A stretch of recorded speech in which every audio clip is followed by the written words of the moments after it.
namoota hedduu argachuudhaan kenna. Okay, wanni jechuun fedhe murtii gabaabumatti ati dhibbarraa dhibba galatooma siin jenna. Galatoomu Oromoo gisee waan gaarii hojjettes galatoomu namaan jetti. Wanni biraa waan jirtu hojumatee ta'eetu gartee akka namni galatoomu siin yoo akka namni si dinqisiisus hojumaan nama godha. Ara shoroo guddaa taphatee galatoomu siin jecha. Wanni jechuun fedhu dhaamsoonni an dabarsuu barbaadu. Namni tokko jechuun mana murtii kana keessatti gisee dhufee yaada kannatu bakka fedhe irraa dhufu. Fedhu Jimmaa dhufu Arsii Baalee bakkuma fedhe dhufu. Free speech waan jedhamu amanuu qabdan dirqama ilma namaati kun. Seeraa fi heera jiru ilma namaati. Kanaafuu free speech namni waan fedhe mirga isaa dubbachuu waan sammuu isaa keessa dubbata waan ta'eef jecha caal jettanii dhageeffattanii yaada sana isinirratti hin fe'amu. Shaafura ta'e isinirraa go'ee isin hin cinqu waanuma fedhe yoo ta'e jechuudha.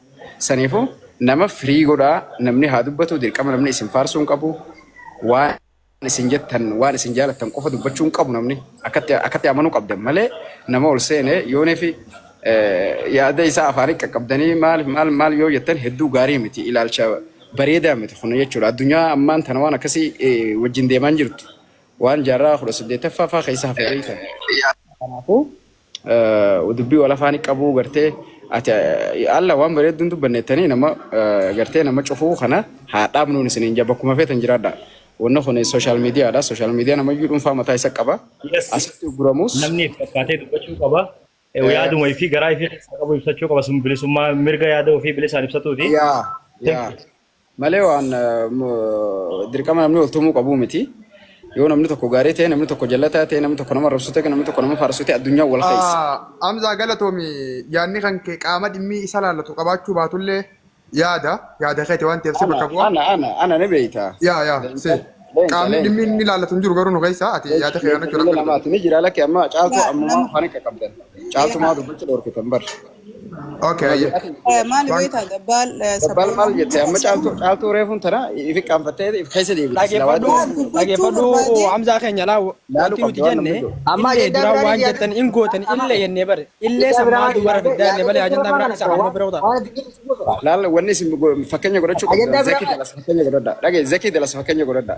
Harargeedha khaleesma mucayyoo arafaat tanaa kum dhibbaa afur naqee arraan tanaa. Oye Hamzaa keenya dhiifama guutakka. Hamzaa keenya. Agandaa keenya irraa hubaatee jirta. Agandaan keenya waa'ee wal xiinxaluutiif wal gorsuu fi fakkeenya waliin lafa kaa'uu gargaarsa namaata jirra. Guutakka.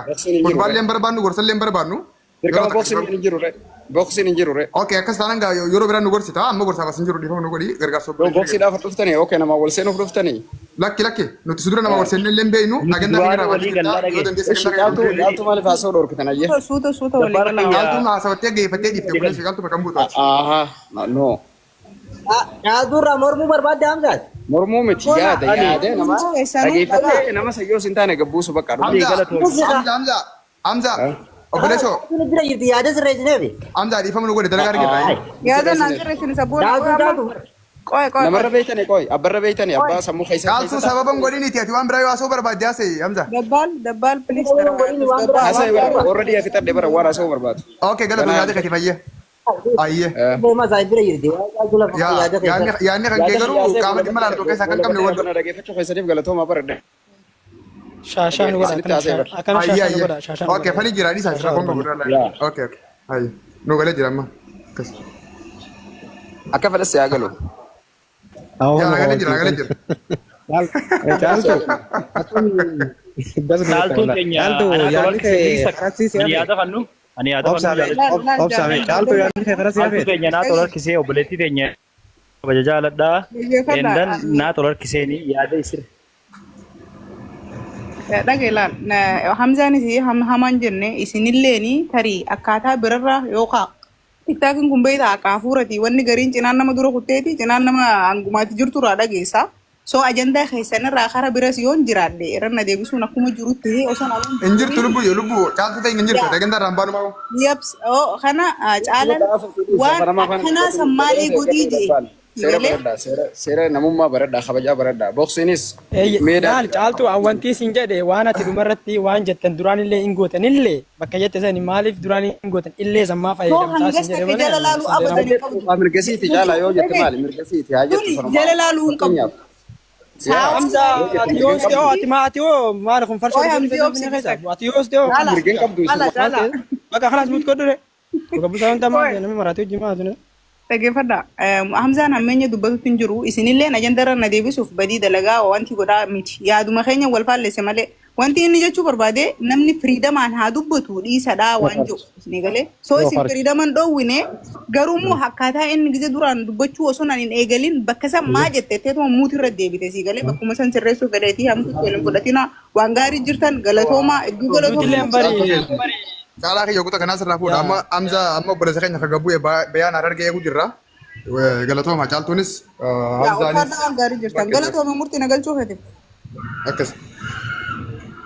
Mee bayaana seelee giraate lakkoofsa kabarreessi. Filis seeyina yeroo nutti hin bugin.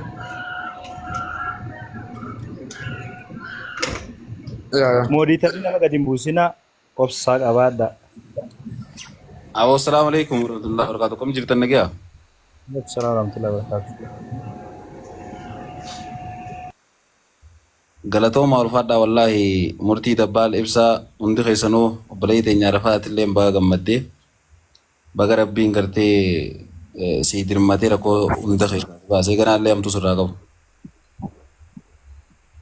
Ani geedaa hojjechaa jirtanii raawwatuma takkaan isinii dhaamuu barbaada. Yeroo hunda hoggaa iftaatan akkana. Namni hoggaa iftee akkana namaa ta'a.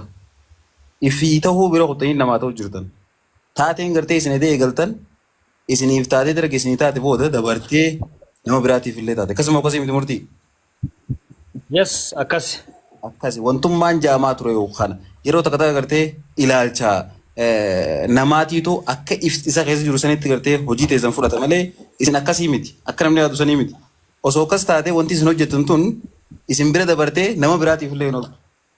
Akkana akkas jee gartee takka takka ta'e dambaasee dubbachuu illee hin barbaanne jabaachuun iftahuun haala hin qabdu yeroo hundaa. Namni hoggaa jabaate akkuma amma isin jirtan kanatti gartee imimmaa walirraa haqaa sakandii takka keessatti gartee ilaala. Rakkoo gurguddoo namni silaa amata meeqatti kadhatu furuu dandeenye. Dandeettii teessanii fi beekamtii teessan waan ajaa'ibaatiin hojjechaa jirtanii anuu hedduun isin dinqisiifadha ergeedaatii haasee hanga ammaatti. Kasatu tiimni kun jechuun tiimni as gubbaarra jirtan kun. Wallahi rafne ani edaa eegalee haga ammatti haga maallaqa san maallaqni sun dhufee anumaa dawwalee akkuma beektu zakkiifillee maallaqa kana sanaa gaafate obboleettinya akkanatti rakkatee haajamee ogusuma kan ustaaz Xaliibuu sanillee waliigalatti kuma 500 ergamee 500 isin 400 isin biratti amma dabarsee fi dhibballee ustaaz ibsatti akaawuntii Xaliibuu fadda dabarseetiin dubbisee dhageessanii jirtanii waadaa keessan akkasitti biraan geenye akka reefu diinaa ol jee dhugaadha. Wanni namni adda nu facaasuu fiiguufillee tanuma rakkoo biraa qabaannee osoo hin ta'in yoo wal taane waliif taananii beekanii. Waliin tokko fa'aa bari. Bira kuttanii bar namaafillee taatan yookaan wal taatan yoo waliin galle ammoo ifiis miitanii namallee miitan. Galee akkasitti hubadhaa isin mataa dhiiraati mataa biyyaati. Oromoon isin abdatti galee Oromoon isin malee hin qabdu hojjettaniitis agarsiisaa jirtanii hojjechaa illee turtanii ammallee kana caalaa akka hojjechuu qabdanii isin dhaama hedduun isin jaaladha gammachuu matee isaniif hin gartee ol seene murtii akkas keessaa dubbiseetiin jira Museen jira cheek godhi. Yes, taa ullee dandeessa. Abshirayyee. Hayyoon keenya nama keenya akka Oromoottis akka Oromoo baha Oromiyaa kana Harargeettis waan dandeenyu walii ta'uudha malee hayyoon keenya nama tokkoofillee waan biraa qabaanneetii miti. Immoo gaafa nama ofii hamaa koo hamataa koo akka jaansan xiiqiin dammarraa mi'oofti jaanii mire goone ittiinillee nama tokkootti illee dhaaddachuun barbaannu hanuu jiraata warri rabbiin maal kannee fi qabeenya qofaa miti warra kanaa. Onnee ittiin kannus kanneef. Arjummaa jechuudha. Arjummaa onnee ittiin kannus waliin kanneef. Qabaataniif hin kannanii beek. Irraa hafee biitii miti akkuma guyyaa ustaas isaan jeessan. Gaafa nama xiyyaa gaafa nama Oromoo waan jo'uudhaanii beekadha. Sannaa hubadhaati. Jarra niyyoo fuudhu deemu eegu jirra. Haga isaan fuudhan asirra jirra. Waliin itti deemna. Dan obboleettiin teenya asirra jirra. Jabaadhaa akkuma teetti sanii murtii hawaa kannu harkaa miti. Onneen waa kannu. Yoo onneen ta'e gartee si ajajje yoo onneen ta'e puushi goote waa kannata malee osoo keeshii kee guutuu taate harki kee keeshii san gasseenee qarshii takka fuudhuu hin danda'u. Onneedha jechuudha waa kannitu wallaahi hedduu galatoomaadha. Gartee rakkoo biree teessanii bira kuttanii rakkoo biraallee furaa jirtanii ergeedaatiif hirma hedduudha. isteeppii amma irra jirtan kana gatiin dhiisaa naas niin jeeti. Wallaahi seenaa dalaguu jirti seenaa. Waan laaftu sunitti hin fakkaatin. nama Taakasiiti. keessan hamallee kabajaa Wallaahi. gartee wal'aanaa gorfadhaa rakkataa gargaarradhaa dan kanamni itti duulu maaliif itti duulamaas yaada beeki namni hoggaa maqaa sii baasuu barbaadee filatee bareedaa siin baasu Akkasitti beekama. nuti hojumaan goonee amma boodallee agarsiisnaa nama keenya karakkate haala hamaa keessa jiru wanti akkasii gaafa mudatu miidiyattuu fiduun hin barbaachisu kun eega dhufte miidiyuma irratti haa dhumtuuf malee Akkas bakka fixaniituma agarsiisuudha waan hojjetamuu qabu. akkas kanaaf obboleettiin teenya Arafaat asirra jirti tan maallayni yoo beeksiidhaaf malee miciyyoon tun osoo biyyatti illee galtee rakkoon tokko hin jiru nama tokko qofaan dubbisee fi amma kalee gargaraa san kirikkirii dila isaan ittiin beekamtanii beekamtii ishillee haqa ishii haa jaanii ijoolleen teenya dubbachaa ture dhiisaan jiran qarshii takka irraa nuun kanasin rakko dhibbaa afur fedhanii neega koteetiif fidee dhufee jechuudha. Ganamallee waan nuun jechuu turan afaanumaan jettan maalleen sun mee nuun jaamaa ture haga sadarkaa sanitti maalleen harkamnaan ammoo mana kana hin dhufnuu jaan dhaggeeffadhu. Kanuma galgala Amma bakka biraatti haasa'umaa jira argeen ture reefu jidduun. Kanuma galgala maallaqa himachuudhaaf dhufan gizee maallaqa fudhachuudhaaf dhufuu didan. Sigaleemi dubbiinis maal akka taasise ilmatti nama keenyaa ni galti. Nama keenya Oromoo teenya taasirra jirtan uummanni keenya kun keessattuu namni hoggaa waa isinirraa fudhatu Harargee uummata jaalalaa akka dursan wanni jaamu hin jiru. Harargeen jaalalas ni beekti, kabajas ni beekti, jibbeefis jibba ni beekti. Namni isinitti qixxaatu hin jiru. Namni uumamaa waliin caalu garuu onnee fi arjummaa fi gootummaa wal caalaa. Murtii wayii si gaafadha. Piroofeesar Mararaa Guddinaa gaafa kaan maalii fi Harargee dhufee isin sabni Harargee jeen. Harargeen saba. Harargeen hin jirre Oromoon hin jirtu Oromiyaan hin jirtu jechuu isaati. Saba Harargee namoota tokko tokko nama jee barreessuun arga beektaa jecha isaan fudhatanii. Haa waanuma jiruuf jira waanuma argee ayyeenninis. Yaa kanaafi ani obboleessa keessan hedduun isin jaaladha. Homaa isinirraan fedhu. Homaa takka isin dararu bakka namni keenya rakkate nafu. Guyyaa kaniin akkasii laayii fi kanarratti wal caqacaqaa oollee dhimma obboleessa keenya muhee Mu'aaz ni beeytanii. Falsobaaleen irratti duula bantisan illee gaffinnee dhimma isaa uummata keenyaa wal garsiisnee irraa dubbachaa turre. Ammas itti fufaa beekadha. Ganaa kana boodas waa hedduutu jira. Isin gammachiisna malee isin hin mufachiisnu isin hin gaddisiifnu. Haga rabbi nu laaffisetti nama keessan immoo jaaladha, iyyaafadha. Silkii waan biraa godhuuf dadhabdi bilbilii akkam keessa jirtaa gaafadha. Akka walitti dhiyaattu si galee kanuma jechuu barbaada. Obboleettiin teenya taasirra jirtu tuni taa'amma ishii fuudhuudhaaf eegu jirru Arafaat yoo niitoorkiin isiidhaa didee ala viidiyoo banadhuwaati. Istuudiyoo baadiyyaa tokkotu asirra jira. Baga nagaan dhufte istuudiyoo. Istuudiyoon dhufee jira. Istuudiyoo dubbisaayyee. Rabbi haaliif isin irraa qabu. Sanumaan du'aa isinii godha. Welcome istuudiyoo. Waalaikum salaam warahmatullahi bro. Welcome. Welcome nagaa fayyaadha. Nagaa alhamdulillah. Awa bakka furtan gaa akkasitti dhimma mijoota naa hedduu nu yaachisee do'ama godhuufi jirra. Istuudiyoo ol baasi murtii istuudiyoo ol baasi. Mee nama tokko gabbuusiiti bayaan ol galcha goota kamurti Oromoo dadarasi ni dalagu jiru mee gabbuusaa. Bayaan ol deebisaa goota gadhiifamu. Hiikaa.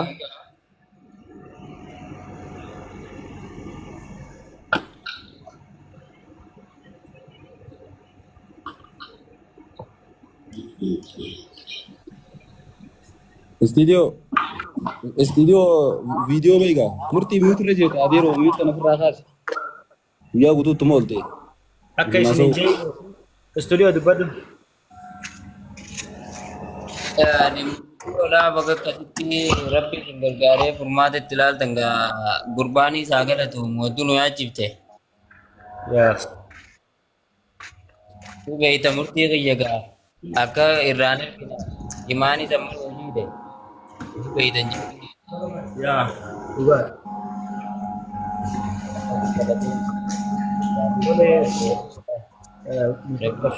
Bakka hojaa jirtan.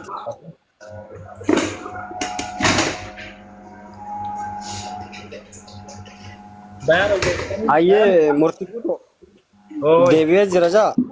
ayyee Jira galchini. Amma wajjinillee haasawee dhugumatti Maryam nama ulfaataadha nama kabajaati ani hatta waraqaa hayyamaallee barreessee laadhaaf jettee ma boru ganama.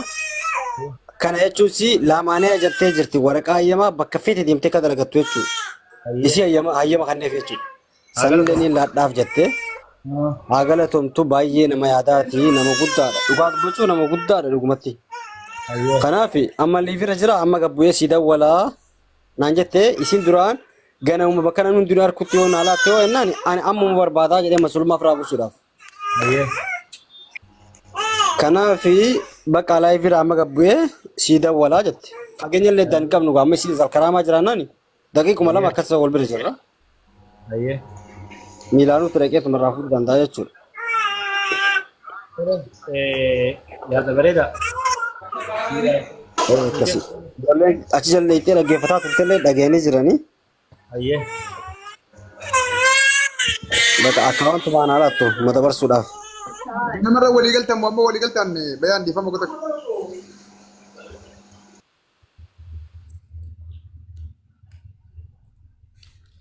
Taap hin dagatina.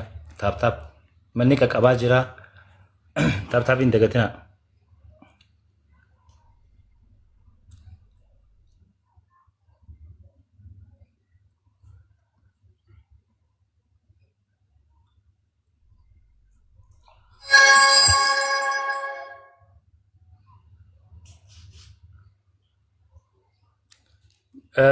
Manni maaliif neetwoorkii ni qaqqabu jira moo maaliif callistan? Takkitti mee guutaa walii kana. Link taap godhaa ka. Taap koppiliin godha. Hundinuu ka taap koppiliikii irraan dhaabinaa kaa. Laayif goolii kana guutaa mee. Thank you. Murtii sagaleen kee ni jira dhiifama. Ni jiree. Bayaan ganamarra walii galtan moo amma walii galtan madaa wajjin. Amma sii dawwalaa jette gaabbu'ee liifirraa. Yani lokshanis bira hin geenye lokshan akka ergitu amma jechuudha. Malee ganamaa miti. Naaf hin eegne amma naa dawwalii bu'ennaani tokko dhaabbee asirraa bu'ee sii dawwalaa jette. Hayaan jedheen isin duraan ganama waraqaarra barreessee fi ganama akkasii walii laannee waan jennaan lakkii masulummaa kana amma firaa buusu barbaada. Birriillee amma sii laachuu barbaada jedheen. Laayivii cuftee jirti amma. Lakkoofsiin qabdu. Cuftee jirti laayivii cuftee jirti jedhanii dawwaliif kanas. Cuftee. Laayivii irraa buutee jirti. Bayaan rabbi dawwaliif bilbila ishee tanaan qabda. Bilbilii fi loofshaan. Waan isin naan jettu hubadhee amma sitti deebi'a. Bilbila laa gooti nu godhi yookaan kan rakkoon qabu lama qabaannaan dhageeffatu. Yaa. Waan sababsatu haadha bujaarsaa irra kaayyatti Oromoon. Olis qabnee gadiis qabnee asiinis gondree achiinis gorree asiinis godhe. Numa deemnaa mallee. Numa kadhannaa mallee. Hin lolinaa naarinaa miira keessa seeninaa. Wanni lolan ta'u hin jiru. Caalaa nuure. Yaa wes. Mee wanta kanuma himaa kan gasu. Maal akkasin maaka barbaadde bibi. Mee waan kana kamiin laalte waan kana waan maayisa waan kana wal fakkaatu mee deemsa guyyaa lamaa kana wajji. Dhugaa bar. Saada kolbaa saaboo mee asirra girti. Sirraa kaasee. Nama saada johan olbaas jaalan kutak. Intala bereetu olbaas yaa'oo. Akkam ijaarsa qabdi. Ijaarsaa miti. Geelee wantaati geelee arafaati geelee arafaati lubbuu jechuudha. Tanummaan bakka tanaan intala sana geessee hoositana. Mee olbaas Oromoon naa barta. Eeyi watan ala. Okay, mee waan kana kamiin laalte guyyaa lamaan kana mee maasa waan kana wal fakkaatu tokko irra nu waa'ime. Uummata kana fataa godhan gasuun. Iddoo bargalatoo maa jennee jirra. Shaashaan hubbatanii yersi. Waalaikum salaam. Okay, yetti mu. Hinaaftu nu zuba hinaaftu. Maaliin zuma maal ta'utti xawaru numa waraa meree jira. Qarmu fuuldura deemaa yennaa barbaanni biraan jennu takka jirtu. Okay, saada arafaat dubbisime mee qoy walaa dubbisanii walii yaadaniinsa. Saada welcome. Ogaa gaannufte. Bagan ogaan nuyi sabuun amar qaanfadheetiin akkasitti si dubbisuudha beeniin irraanfadhee banaati maaliif natti himin. Rakkoon qabu. Rakkoon qabu nama dhufee siiti hangisti galatoo itti fufi yaa jafe. isin hundinuu baga jiraatanii Arafaat. Saadaayee salaam alaikum. Waalaikum salaam warahmatullahi wabarakatuh. Akkami lubbiyyee? Lubbuyyee jirtaa? Jira wallaa akkami nagee qabdaami baatii takka wadhabne gaa buloo kiyya laanaa baasi gaamma. Bakka san hin geenye aangoo itti si baaftaa fudhatte. Kana ooftammaatis dabbaa. Saada akkamii? Nagee wallaa nagee qabdaami. Jirtanaanoo? Hundaafuu booda haasawee naayee gisee achii gabbate. Wallaa murtii keenyaati nuuf galatoomii nuuf jiraadhu. Nuuf ulfaadhu jabaa keenyaa. Yoggaa kuma takka nuuf jiraadhu. Thank you. Abshir Saada teenya. Isinummaan hundinuu nuuf jiraadha. Isiniin boonna dhugaa rabbi. Yoo nutis yoo Okay. isin akkuma isin nuun boontan nuti yoo isin hin ta'in eenyuuf taana? Sabboona caalaa. Yap. Way nama waan qabnu na dhagame kam dhibbata kata kan gasti gubbaa ta'u jirra kam dhibba shan illee guutuu dadhabne. Wallahi life goal nuun guutamne ilillii qofa ka ilillii oomaani. Ayyaa ka yaa Liverpool. Oomaani laafi daani. Kawanti kana kaya kan Follow si godhee follow naa deebisu. kawanti kana hin dhufne yoo daaraa isin goone malee. Yaa waanuma geebaraa godhatte san kun lakkisi geetiin bara. Sabboona Kaya miira keesseenu? Sabboona achiin seenitis akkaawuntii biraatti Awwaliin jira. Yaa caalaa miira keessa seenin fedhes. Achiin dhufa. Yaa caalaa waroo eenyu buuse eenyu buuftan. namni moodiitara qabdan nama hin buusinaa please nama yaada ol nayinaa waan ol nayineef qabnaa nu obsaan eega.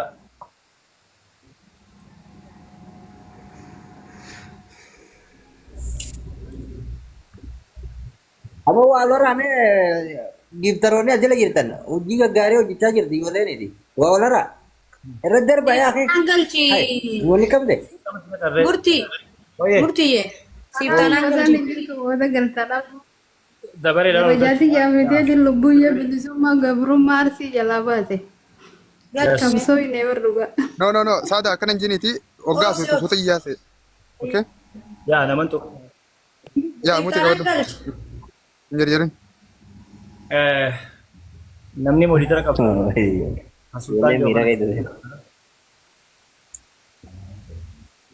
Yaa. Nama nu wajjin dhamaati ture waan kana irratti gadi hin buusinaatiif.